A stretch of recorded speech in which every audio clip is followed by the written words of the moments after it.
복음을 전하면 뭐가 나옵니까? 태의 열매가 나오잖아요.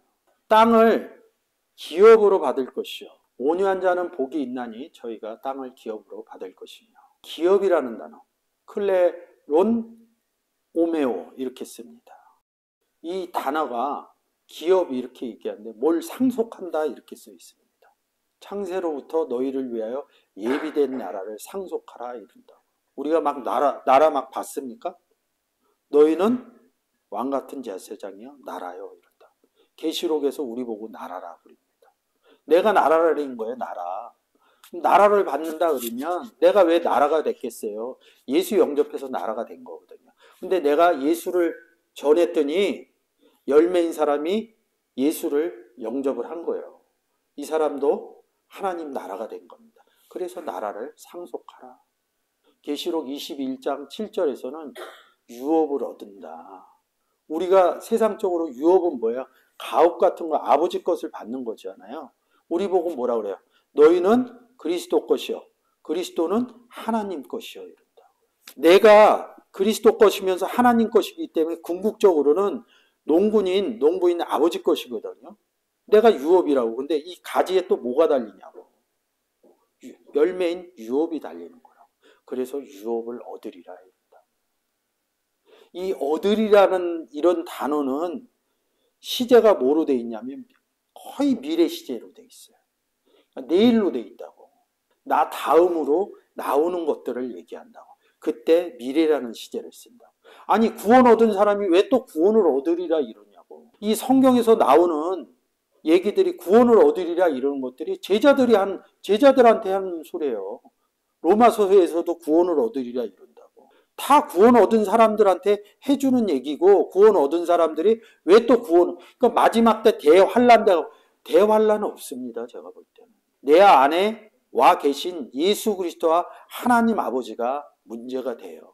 저는 이 세상이 어떻게 될지는 몰라요. 그거를 성경은 써놓은 게 없어요. 성경 무슨 얘기라고요? 구원의 얘기라고요. 근데 우리 보고 뭐라 그래요? 세상을 이처럼 사랑하사 독생자를 주셨으니 어디다? 세상에다 줬다는 거예요. 내 마음, 사람을 세상이라고 표현했다는 거죠. 세상 끝날이 뭐냐고요? 나의 끝날이라는 거죠. 이 끝날이 뭐냐? 텔로스라고 그래갖고 나는 처음이요 마지막이요 이러면서 예수 그리스도를 텔로스라고 그런다고요. 끝날 안에서 이른다고요. 구원 받았냐 못 받았냐 이 얘기라는 거죠. 세상 가운데 이 시대적인 세상 가운데 구원을 받을 사람 안 받을 사람을 얘기를 하는 거지. 이 지구상이 어떻게 됐다 안 됐다 이런 거는 성경에서 하나도 표현을 안 한다고요. 구원의 방법으로 다 써놓은 거라고요. 그러니까 세상 생각하는 게 달라지는 거죠. 그래서 유업을 얻으면 나는 이 유업에 저의 하나님이 되고 그는 내 아들이 되리라 이렇게 얘기를 하는 거예요. 근데 이 단어가 굉장히 재밌어요. 이 단어가 3번 거쳐서 나옵니다. 그러니까 기본 단어가 있어요. 기본 단어를 좀 보셔야 돼요. 기본 단어가 클라우라는 단어입니다. 클라우라는 단어가 무슨 뜻이냐면 나눠주다예요. 1806번 한 번만 열어주세요. 이 단어가 재밌는 게 뭐냐면 딱 어느 단어하고만 딱 연결이 돼 있어요. 떡을 떼요. 떡을 떼요. 축복하시고 떼요. 떡을. 여기 또 떡을 떼요. 떡 5개를 떼요. 떡을 떼요. 또 떡을 떼요. 떡을 떼요. 떡을 가져 살해하시고 떼요. 떡을 떼요. 떡을 떼요. 떡을 떼려 하여 떡을 떼요. 떡을 가져다가 축사하고 떼요. 떼는 떡은 이렇게 얘기한다. 근데 여기서 떼어 가라스 때 이것은 내 몸이니 나를 기념하라. 떡하고 연결되어 있다. 떡이 뭐야 떡이? 성경에서 떡이 뭐냐고요? 나는 생명의 떡이로다. 요한복음 6장에서 얘기를 하죠. 그러면 이 뗀다는 단어에서 유업이라는 단어가 나왔다고. 제가 열매라고 그랬잖아요. 떼어줘야지 유업이 나온다고 거예요. 땅을 기업으로 얻을 것이요 이렇게 얘기하는 거예요. 이 단어에서 더 재밌는 단어가 있어요. 제가 첫 번째 뭐라고 써놨어요? 클레마 이렇게 써놨습니다.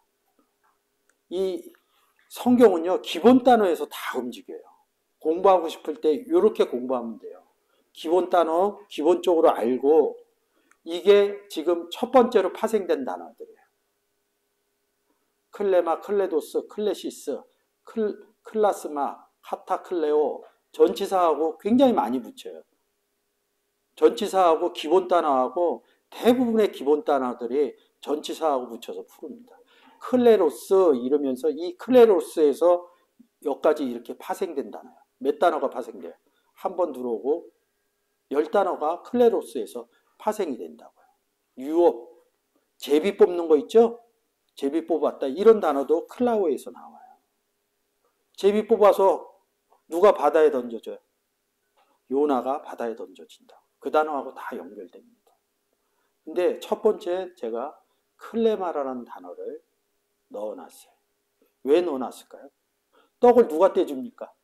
내가 떼주자는 우리가 2813원 바이블렉스로. 그러니까 이 가지는 떼주는 역할을 한다는 거죠. 기본 단어가 떼준다 그러니까. 클레마라는 단어는 요한복음 15장 1절이 뭡니까? 아버지는 농부요, 나는 포도나무다. 물은 내게 과실을 맺지 아니하는 가지는 이릅니다. 내 안에 거하라 너희도 너희 안에 거하리라. 가지가. 예. 나는 포도나무요, 너희는 제자는, 우리가 제자죠? 가지니 이른다. 이 가지의 역할은 뭡니까? 떼주는 역할을 한다는 거죠. 그럼 뭘 떼주냐고. 아까 읽을 때 떼준다는 것은 떡하고 연결됐잖아요. 그럼 여기서 이 가지는 뭘 떼주겠냐고. 포도나무를 떼주는 거라고. 포도나무에서 뭐가 나와요? 포도가, 열매인 포도가 나오는 거죠. 그래서 15장은 과실 맺는다 이런 얘기를 하는 거예요. 근데 맺지 못하면 잘라서 불 가운데 사람들이 이것을 모아다가 불에 심판받는다 이랬잖아요. 맺지 못해서 심판을 맺는 게 아니라 누가 없는 거야? 그렇죠. 예수가 없고 나무가 없고 농부가 없다는 얘기입니다. 농부가 있고 포도나무가 있으면, 예수를 영접했으면 그 결과치가 나온다는 겁니다. 이것 때문에 밤엔 해처럼 달처럼 살 수 없을까 이러는 겁니다. 예수님처럼 바울처럼 내가 정말로 예수 그리스도 영접했다면 복음을 통해서 열매 맺을 것이다 이렇게 믿으니까 우리가 이렇게 작은 곳에서 작은 인원 갖고 해도 지치지 않는 겁니다. 하나님이 하시니까. 저는 언제일지 모르겠어요. 하나님이 사람을 많이 늘려줄지 아니면 있는 우리도 흩어질지.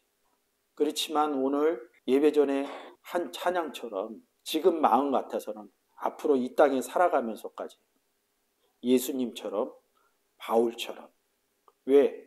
내 안에 농부인 아버지가 계시고 포도나무인 예수 그리스도 안에 내가 가지로 붙어 있으니 내가 할 수 있는 것은 열매 맺는 일뿐이 없다.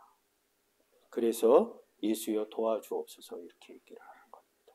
2816이죠. 이게 기업으로 온유한 자는 복이 있나니 저희가 땅을 기업으로 받을 것이며 이렇게 얘기합니다. 이 단어가 클레로 노메오입니다.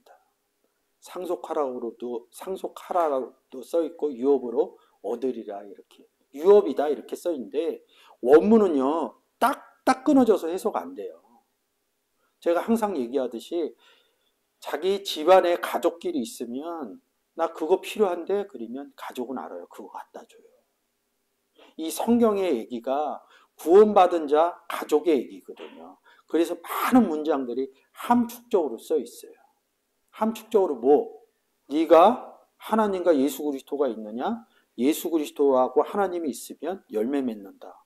너 구원 얻었느냐? 복음 전하냐? 이거 두 가지 틀로 뿐이 안 써 있어요. 내용에 전반적으로 보면 90% 이상이 복음 전하느냐? 이렇게 써 있습니다. 노아가 방주 짓고 자식 낳고 그거 왜 뭐 구원받은 얘기 해요? 갈대아의 우르르에서 떠난 얘기 간단하게 하지. 자식 낳았다는 것은 구원을 전했다는 겁니다. 가지의 열매로 태의 열매 자식이 생겼다. 이런 내용으로 보시면 됩니다. 클레로 노메오가 2816이죠. 여기 붙어 있잖아요. 클레로스에서 이렇게 파생되어서 2818 클레로 노모스 이렇게 해갖고 클레로 노메오 이렇게 온다고요. 근데 이 클레로 노모스는 율법이란 단어.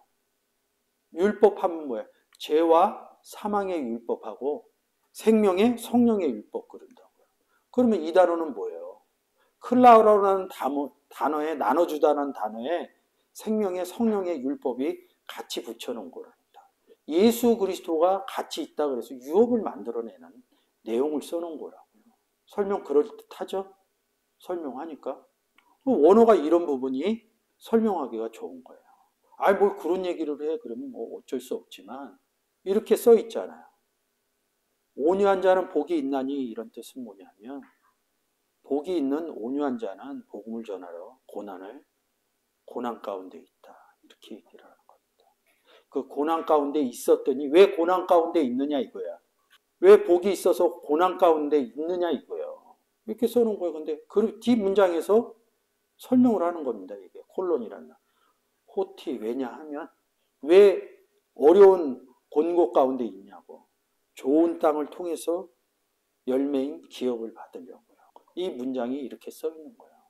이 팔복 자체가 다 이렇게 써 있어요. 호의, 마카리오스 이렇게 하고 콜론 찍어놓고 뒤에서 복이 있는 자는 어떤 사람이다 이렇게 얘기해요. 어떤 사람이면 어떡하냐고. 내가 목사거나 내가 전도사거나 의사거나 회사 사장이거나 예수를 믿으면 예수와 함께 있으면 하나님이 일하실 수 있도록 해줘야 된다는 거죠. 하나님이 일하실 수 있도록 해주는 것은 뭐냐? 내가 그리스도의 사신이 돼서 복음을 전할 수 있는 환경을 만들어야 된다는 거죠. 그래서 아침 예배처럼 나팔을 불어서 대속죄를 갖고 와야 된다는 뜻입니다. 온유한 자는 고난 가운데 있으면 열매를 맺는다는 뜻이 마태복음 5장 5절의 내용입니다. 온유한 자는 복이 있나니 저희가 땅을 기업으로 받을 것이며